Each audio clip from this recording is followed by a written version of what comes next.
ایک پرسکون سی بستی میں 13 سالہ لڑکی ہنا اپنے والدین کے ساتھ رہتی تھی۔ وہ خوش مزاج تو تھی مگر تھوڑی سی لاپرواہ بھی۔ نماز میں سستی، چھوٹی باتوں پر غصہ اور اکثر شکایت کرنا اس کی عادت بن چکی تھی۔ جب رمضان شروع ہوا تو گھر کا ماحول بدل گیا۔ قرآن کی آواز اور ہر طرف سکون کا احساس۔ پہلے روزے کے دن ہنا کو بہت مشکل ہوئی۔ دوپہر تک اس کا سر بھاری ہو گیا۔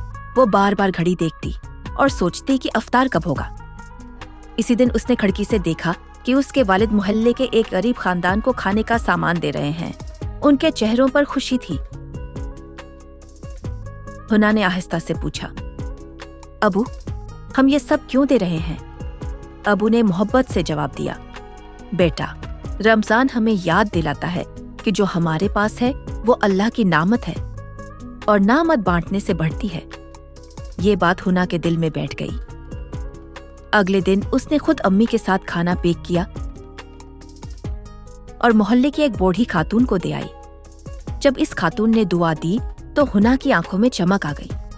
رمضان کے دن گزرتے گئے۔ ہنا نے خود میں تبدیلی محسوس کی۔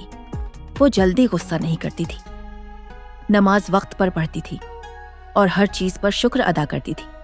ایک رات تراویح کے بعد وہ آسمان کی طرف دیکھ کر بولی، یا اللہ، مجھے پہلے سمجھ نہیں تھی، رمضان تو دل کو صاف کرنے آتا ہے۔ مہینے کے آخری عشرے میں ہنا نے دعا کی، مجھے ایسا بنا دے کہ رمضان کے بعد بھی میں اچھی رہوں۔